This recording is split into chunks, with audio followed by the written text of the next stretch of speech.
Solid models are produced in SOLIDWORKS by creating 3D geometry from sketches. This is accomplished by using extrusions, which extend a profile along a path typically normal to the profile plane for some distance. The movement along that path becomes the solid geometry. There are a number of extrusion tools available in SOLIDWORKS, but the two most common types are bosses and cuts. Bosses are used to add material to a model by taking a 2D sketch profile and extruding it along a path, which is often perpendicular to the profile. Bosses are always the critical initial feature in a model, and after the first feature, you may add as many bosses as needed to complete the design. Cuts are used to remove material from a model by taking a 2D sketch profile and cutting that profile shape away from the solid geometry by some distance. This is the opposite of an extruded boss. However, extruded cuts are projected in the same way as an extruded boss, where the 2D sketch removes material along a path, often perpendicular to the profile. In this lesson, I will start with the base plate of a part and use the Extruded Boss Base tool to add a cylindrical protrusion, and then I will use the Extruded Cut tool to cut a rectangular hole through the cylinder. Here the part has been created along a boss extrude, a cut extrude, and a fillet. I can see the sketches that created these features if I expand them in the feature tree. Right-click the sketch and click the Show icon in the flyout menu. I'll hide this sketch once again. In order to create the cylindrical section on the part, the sketch profile must be created, and then I'll use the Extruded Boss Base tool to create the 3D geometry from the sketch. To begin the sketch, I must select a plane or face of the part. I'll click the face at the front of the part, then click on the Sketch tab of the Command Manager to access the sketching tools, and click the Sketch button.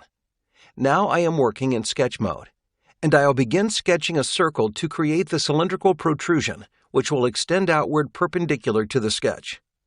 I'll click the circle icon from the sketch menu, and I'll begin sketching the circle centered on the origin. I'll place the center point, and I'll click to place the radius of the circle. The next part of the contour I want to create is the square cutout that will cut through the center of the cylinder.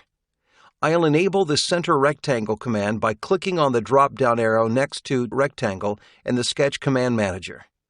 I'll start the rectangle at the center and place the corner inside the circle. The sides of the rectangle are automatically set as horizontal and vertical. Since I want this to be a square, I'll Control-select two of the sides and set them as equal. I can now fully define the sketch by adding a couple dimensions. I'll click the Smart Dimension button, add a 54 mm dimension to the circle, and add a 25 mm dimension for the side length of the rectangle. This fully defines my sketch, as indicated in the status bar below. I'll click the Exit Sketch command to finish the sketch. Now that the sketch is created, I can exit the Sketch tool and click on the Extruded Boss Base button. Or I can remain in the sketch and SOLIDWORKS will automatically select this sketch as the profile once I click the Extruded Boss Base button. Since I'm no longer in the sketch, I'll click the Extruded Boss Base button. SOLIDWORKS prompts me that I need to create a new sketch to extrude or select an existing sketch, so I'll select the sketch I just created from the Feature Manager design tree. A preview of the Boss Extrude immediately appears. If needed, I could reverse the extrusion direction by clicking the arrow in the graphics area, or by clicking the Reverse Direction button in the Direction 1 box. I'll leave this as a blind extrusion, and I'll make sure the extrusion depth is set to 35 mm. I'll also make sure that the Merge Result option is checked, which tells SOLIDWORKS to add this feature to the existing body, rather than adding a new body to the part if this part is cleared. I'll click the green check to complete the extrusion, and the boss merges with the previous base to form a single solid.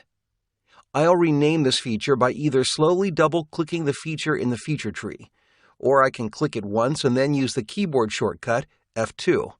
I'll name this feature Cylindrical Boss. Now I want to make sure that the square cutout extends all the way through the part. As of now, it only extends through the cylindrical section. This means I'll need to create a cut extrude feature going the other direction through the part. Since the sketch I created already included the shape, I can use it to create the cut extrude. I'll enable the Extruded Cut command from the Command Manager. And in order to select the sketch from before, I need to expand the cylindrical boss feature. And then I can select the sketch.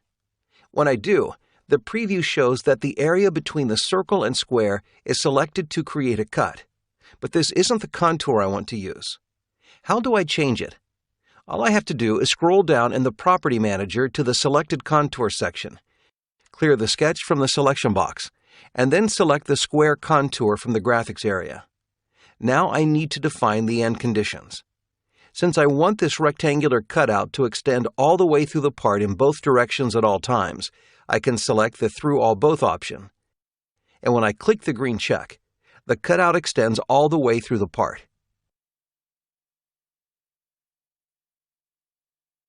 I'll rename this feature to Square Cutout. And the part is complete.